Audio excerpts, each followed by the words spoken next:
I've been creating my own tabletop skirmish game, Astrum Conflict, for almost a year, and it's finally ready to share with the world. It's a 2-player print-and-play game about heroes and villains. All you need to play is some paper, a 2-foot by 2-foot play area, and another person. All the game files are available today, totally free on my Patreon. Now the game still has some kinks, so it's in an early access beta version. Each player builds a team, drops them onto the map, and then fights over objectives. You win by scoring the most points after 8 rounds, or by completely wiping out the other team, whichever happens first. Scoring objectives gives you points, and knocking out enemy units also gives you points. It's pretty simple. To start, each player builds a team, either as heroes or villains. Each character has a point value.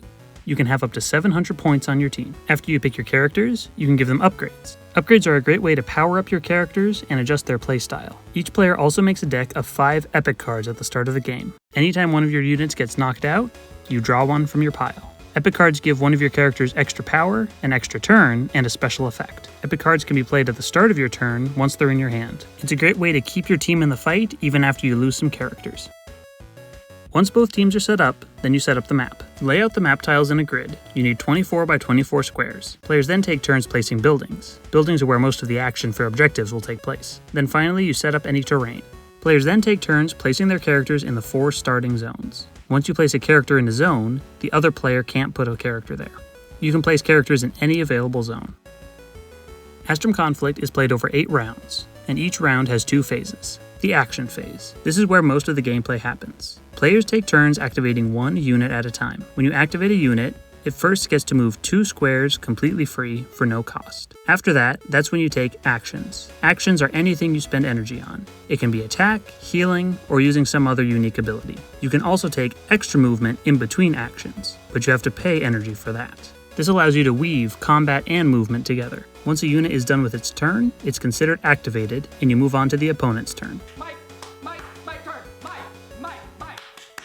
Once all the units from both sides have activated, then you enter the recovery phase. Here you refresh any exhausted abilities, reset everyone's energy back to their maximum, resolve any status effects, and remove 1 of each status token from a unit. Then you start the next round with the other player going first this time. And that's really the core gameplay. Take turns taking actions, recover, repeat. Combat is intentionally simple and fast to keep the game quick and punchy. When you attack, first pick a target that's within range and line of sight of the action that you're using. Then roll the number of dice for that specific attack, and then apply any modifiers to that dice roll. Every die you roll that beats the target's defense is 1 damage. Natural 6s count as critical hits and automatically deal damage. If your unit has any energy left, they can re-roll a dice for 1 energy per die. Some attacks have special effects to keep things interesting. Once you know the characters, combat flows really fast. The game ends when 8 rounds pass, or 1 team has all units downed. If 1 player is completely eliminated, the other player automatically wins. Otherwise, count your objective points and add it to the points of the enemy units that you downed, plus their upgrades. The highest score wins. And that's it, you've just played your first game of Astrum Conflict. There's a lot of depth in the characters, upgrades, and movement tricks, but the basics stay simple and fast. Now again, the game is in beta, so a lot of things still need tweaks. But that's why your feedback is crucial to making this game better. If you want to see the full rules and all the characters, or if you want to help playtest future updates, check the links below. All the files are free to download on my Patreon.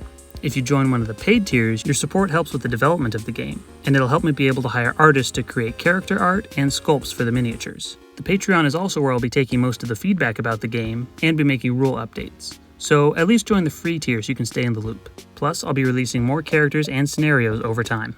Thanks for watching, and welcome to the conflict.